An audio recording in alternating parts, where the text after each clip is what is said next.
ఒక్కసారి వీడియో చూడండి.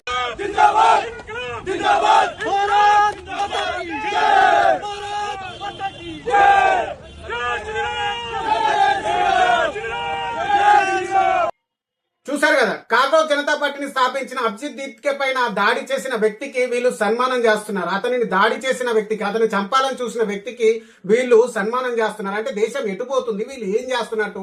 ఎవరైతే దాడి చేశారో ఆ వ్యక్తి ఆర్ఎస్ఎస్ కు సంబంధించిన వ్యక్తి అని తెలుస్తుంది. ఆర్ఎస్ఎస్ కు సంబంధించిన వ్యక్తి హిందుత్వం పైన పోరాడుతున్నామని చెప్పిన ఆర్ఎస్ఎస్ మరి ఇప్పుడు అభిజిత్ దీప్కే పైన ఎందుకు దాడి చేసినట్టు? అభిజిత్ దీప్కే అనే వ్యక్తి ఏమైనా హిందుత్వం పైన అనరాని మాటలు ఏమైనా అన్నాడా? అనకూడని మాటలు ఏమైనా అన్నాడా? హిందూ దేవుళ్ళని ఏమైనా తిట్టాడా?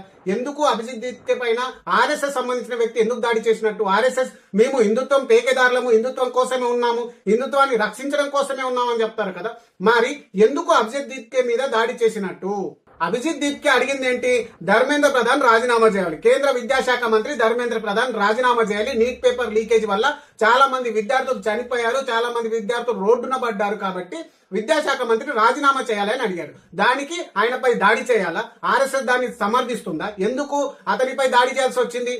అతనిపై దాడి చేయాలని వచ్చినట్టు కనబడట్లేదు. అతన్ని చంపాలన్న ఆక్రోశం అతనిలో కనిపిస్తుంది. అయినా సరే అంతటి అఘాయిత్యం చేసిన వ్యక్తిని పోలీసులు జైల్లో వేయాలి, కానీ వదిలేసేసరికి ఇలా సన్మానాలు చేసుకుంటూ ఊరేగింపుగా తీసుకెళ్తున్నారు. ఈ సోకాల్డ్ ఎవరైతే ఫేక్ హిందూస్ ఉంటారో, కేవలం వాళ్ళు బీజేపీ కోసం పనిచేసే హిందువులు మాత్రమే. వాళ్ళు నిజమైన హిందువులు కారు, కాబోరు ఎప్పటికి కూడా.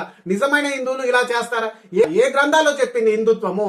ఉపనిషత్తులో చెప్పిందా? వేదాల్లో చెప్పిందా? భగవద్గీతలో చెప్పిందా? రామాయణంలో చెప్పిందా? ఎక్కడ చెప్పింది హిందుత్వం ఇలా దాడి చేయాలని చెప్పేసి? ఎవరు? ఆర్ఎస్ఎస్ ను ఈ దేశంలో 3 సార్లు బ్యాన్ చేశారు.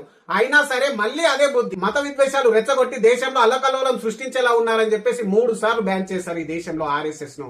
అయినా సరే వాళ్ళ పంతా మార్చుకోకుండా కేవలం బీజేపీని సమర్థిస్తూ, బీజేపీని ఎవరైనా వ్యతిరేకించినా, బీజేపీ ప్రభుత్వాన్ని ఎవరైనా వ్యతిరేకించినా వాళ్ళపై దాడి చేయడమే వీళ్ళ మోటివ్.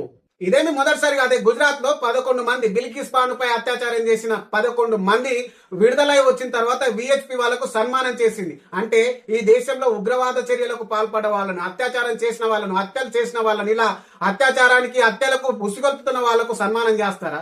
ఇదేనా మన హిందుత్వం నేర్పించింది మనకు? ఇది హిందుత్వం?